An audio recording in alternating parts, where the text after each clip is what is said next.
ਇਹ ਮੇਰੀ ਜਿਹੜੀ ਬਾਜੀ ਮੇਰੀ ਬਤਰੀ ਹੈ। ਅੱਛਾ ਆ ਵੀ ਮੇਰੀ ਬਤਰੀ ਹੈ, ਆ ਮੇਰੀ ਭਰਜਾਈ ਹੈ। ਅੱਛਾ ਇਹਦੇ ਨਾਲ ਮੇਰੀ ਬਹਿਨ ਹੈ ਅੱਛਾ। ਵੱਡੀ। ਸਹੀ। ਉਹ ਆਦੇ ਬੱਚੇ ਦੀ ਹੱਡੀਆਂ ਦੀ ਦਵਾਈ ਲਾਉਣ ਆਈ ਹੈ ਇੱਥੇ ਪੂਰੇ ਹਸਪਤਾਲ ਦੇ ਵਿੱਚ। ਅੱਛਾ ਉਹ ਪਿਛਾਂ ਰਹਿ ਗਏ ਹਨ ਤੇ ਅਗਾ ਲਿਖ ਕੇ ਆਏ ਹਨ। ਸਦੇ ਅਗਾ ਲਿਖਣ ਜਿਹੜਾ ਹੈਪੀ ਆ ਰਾਈ 91 ਰਾਈਆਂ ਵਾਲਾ ਉਸ ਤੇ ਕੋਲ ਉੱਥੇ ਇਹਨਾਂ ਦੀ ਦਖੇਟੀ ਹੋ ਗਈ। ਯਾ ਬਾਇਆ ਕੰਨੀ ਚੜੇ ਹਨ ਤਿੰਨ ਜਿਹਨਾਂ ਨੂੰ ਇਹਨਾਂ ਇੰਜੈਕਟਾਂ ਦਿੱਤੇ ਲਾ ਕੇ ਪਾਈਆਂ ਹੋਈਆਂ। ਕਿੰਨੇ ਵਜੇ ਦੀ ਗੱਲ ਹੈ? 8 ਵਜੇ ਦੀ ਗੱਲ। उसने एक सामान फैर चला दिता।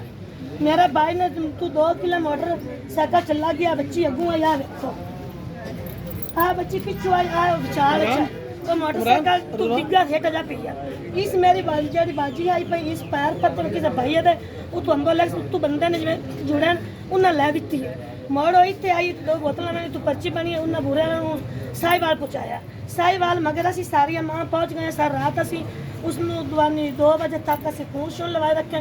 असी इल्तजा भी किते कि सानू 6 बजे उन्हें थोड़ा मियाँ थोड़ा बंदा मुक गया। उतो असी एंबुलेंस की फिर असी इतने आ गए। असी इतने 7 बजे गए। साढ़े नाल कोई मशवरा नहीं होया, साढ़े नाल कोई वारस नहीं बना। पुलिस वाला साड़ी किसी साड़ी कार्रवाई नहीं की, सानू किसी आख नहीं दी। असी रो रो के करला के पुट्ठियां हो गई। हुण साडे नाल मामला हो गई। असी ब्लाक रोड करान लगे हां।